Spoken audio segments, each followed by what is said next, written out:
Hi, everyone. It's Alexis and Jerry Staff. with the Stapp Real Estate Group here in Southern California. And this is episode 3 of Broker Top Tips. We're so excited for you to be joining us today. We're almost into the new year. And one thing we want to talk about, which is we kind of hinted at in our second episode, is being a listing agent in 2025. And also, if you want to sell your home, we want to talk about specifically commissions and how they've changed. So I'm sure some of you probably heard of, especially if you own a home or if you sold your home this past year, about how commissions have changed in this past year if you are looking to sell your home.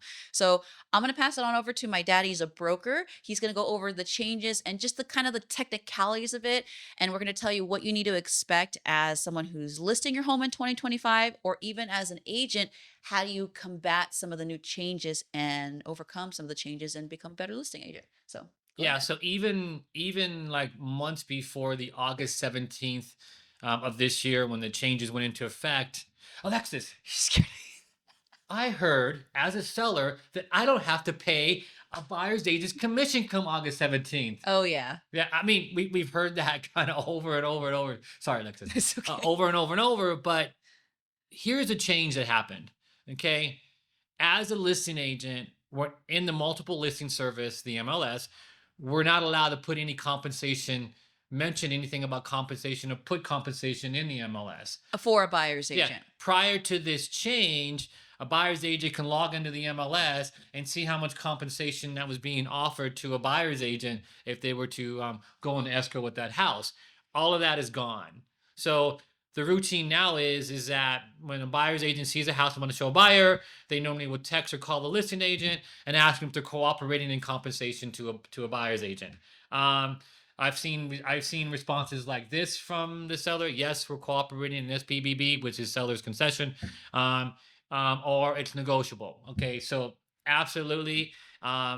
If you don't, as a seller, listing agent, if you don't offer compensation at all, and you say you tell your agent, "I'm not paying a compensation at all to a buyer's agent," yeah, you can do that. It's totally okay. But when a buyer agent asks the listing agent that question that you're not going to pay it, right? Then think about that. I mean, you want to attract as many prospective buyers to your listing, right? So it is 100% negotiable, It definitely right? benefits your listing too. When Yeah. you're able to offer compensation to a buyer's agent, you'll get a lot more people coming to your house to go and show the house. A lot more buyers coming in.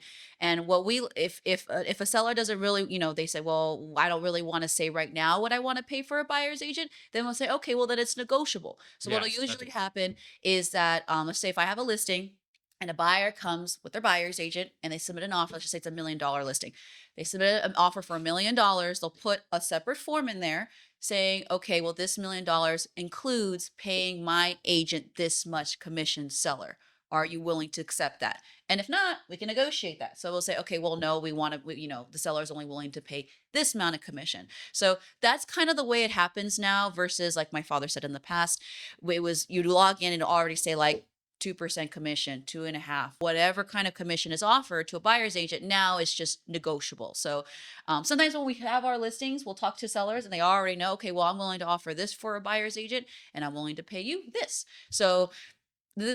negotiable part is actually, I actually favor the seller can That's a decide. beautiful word, Yeah. negotiable. When Yeah. before you couldn't negotiate your commission, whatever was in the MLS is supposed to be whatever's in the MLS. Yes. Now, when the listing agent tells you negotiable, as long as you're disclosing it to the buyer's agent on what you're negotiating with them and have that buyer representation agreement signed as a buyer, then yeah, you can negotiate your commission now. As long as you're disclosing it to everybody, you can do that when before you couldn't. So Mm.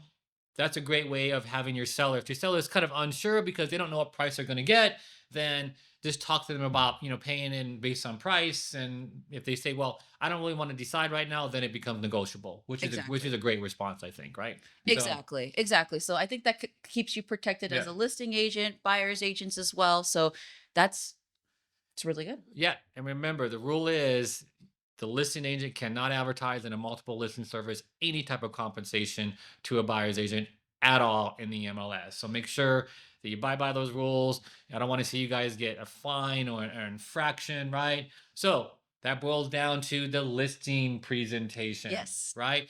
And so having a value proposition in your listing presentation is simply going to help you get more listings. Now, I know we're not going to go too much into that, but if you guys ever want to schedule a meeting with me and or Alexis, we'll kind of go through our listing presentation with you as a seller or as a agent, right? Yes. So we have a powerful value proposition in our listing presentation, which I think in some of the other episodes coming up, I'll show you our listing strategy, how to get more listings with a powerful message that will help you as a listing agent. Also, if you're a seller and you're watching this, how to get top dollar for your house in 14 days or less being active on the MLS. Definitely. And then this upcoming year, there's some good positive vibes out there about what's going to be happening in the market. So we're really, really excited about it. So stay tuned for our next episode. We'll be going over, probably after the new year, we'll go over what our predictions are for how the market's going to be in 2025. Yeah. You can't really say exactly what's going to be happening, but just from our feeling and and all the things that we're hearing around,